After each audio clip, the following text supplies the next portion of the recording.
ஒருத்தர் கேட்டிருக்காரு, என்ன கேட்டிருக்காருனாக்கா, பேங்க் டிஜிட்டல் அக்ரிமெண்ட்டு எப்படி கோர்ட்டு கேஸ் ஆகிறது அப்படின்னு கேட்டிருக்காரு. இப்போ உதாரணத்துக்கு பார்த்தீங்கன்னா, இப்போ கிரெடிட் கார்டு யாரும் வேணும்னு வாங்குறதில்ல. இந்த கம்பெனிகளாக ஃபோன் பண்ணி டார்ச்சர் பண்ணி தள்ள கட்டிடுறது கிரெடிட் கார்டு. ஸோ ஒரு நிலைமைக்கு மேலே கிரெடிட் கார்டை வந்து கட்ட முடியலன்னு சொல்லிட்டு அவர் வந்து விட்டுறாரு, இல்லை வீட்டை சிட் பண்ணிட்டு போயிடுறாரு. அதே போல் பர்சனல் லோனும் அந்த மாதிரி தான். போயிடும்போது என்ன ஆகுதுனாக்கா, இவர் பேங்க்கை பொறுத்தவரையும் டிஃபால்ட்ரு. ஆனால் இவருக்கு ஒரு ப்ராப்பர்ட்டி இருக்கலாம், அது ஒரு ஹவுசிங் லோன் போயிட்டு இருக்கும். இல்லை அந்த லோனை முடிச்சுட்டு என்ஓசி வாங்கிட்டு பத்திரத்தை வாங்கிட்டு இருப்பார். ஸோ அவர் ஒரு லோன் இருந்தது க்ளோஸ் பண்ணுங்கிறது காமிக்கும் எங்கள் சிவிலில்.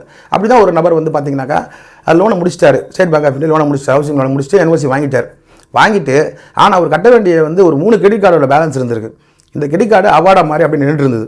இவங்க வந்து இந்த லோனை க்ளோஸ் பண்ணுற வரைக்கும் வெயிட் பண்ணாங்க. க்ளோஸ் பண்ணதுக்கு அப்புறமா என்ன பண்ணாங்க, ஆர்பிட்ரேஷன் அட்டாச்மெண்ட் கொண்டு போய் போட்டாங்க. இப்போ இதில் ஒரு பெரிய ரிஸ்க் என்னென்னா, ஒரு ஆர்பிட்ரேஷன் நடந்து அவார்டு வந்து அந்த அவார்டு வந்து இபி கோர்ட்டுக்கு போகுதுன்னு வச்சுங்க. அது ஒரு இபி கோர்ட்டுக்கு ஒரு கோர்ட். அந்த கோர்ட்டில் வந்து இந்த அவார்டு கொடுத்தீங்கன்னா சொத்து இருந்தால் சொத்து மேலே அட்டாச்மெண்ட்டை போட்டுருவாங்க. இந்த அட்டாச்மெண்ட்டை போட்டாங்கன்னா அதுக்கடுத்து நாம் உயர்நீதிமன்றம் தான் போகணும்.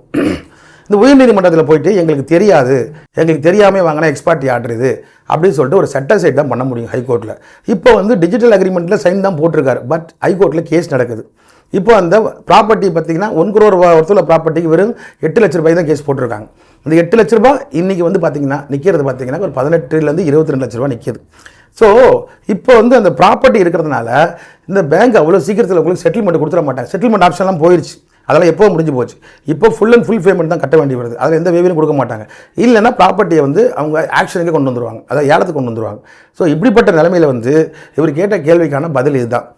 சைன் போட்டால், அதாவது டிஜிட்டல் அக்ரிமெண்ட்டில் சைன் போட்டால் கோர்ட்டு கேஸ் ஆகுதுன்னா ப்ராப்பர்ட்டி இருக்கிறவங்களுக்கு அப்படின்றத வந்து நீங்கள் அண்டர்லைன் பண்ணிங்க அந்த வேர்ட்ஸை. So property whether it is and movable or immovable, அதான் கொஸ்டின். இது இன்னொரு கிளைண்ட்டுக்கு வந்து ஜேசிபி ஒன்று இருந்தது. ஸோ அது மேலே அட்டாச்மெண்ட்டு. ஸோ இம்மூவபிள் ப்ராப்பர்ட்டி இல்லை மூவபிள் ப்ராப்பர்ட்டி, இந்த மூவபிள் ப்ராப்பர்ட்டியில் ஒர்த்தானது எது, அந்த ஒர்த்தானது வந்து இருக்கலாம், எவ்வளோ ஒன்றா ஒர்த்து இருக்கலாம், அது மேலே அட்டாச்மெண்ட் போட முடியும். ஆர்பிட்ரேஷன்றது அப்படியே பார்க்கும். அட்டாச்மெண்ட்டு உங்களை மட்டும் தான் அட்டாச்மெண்ட் பண்ண முடியாது. உங்கள் ப்ராப்பர்ட்டி மூவபிள் இதோட ப்ராப்பர்ட்டியை நிச்சயமாக அட்டாச்மெண்ட் போட முடியும்.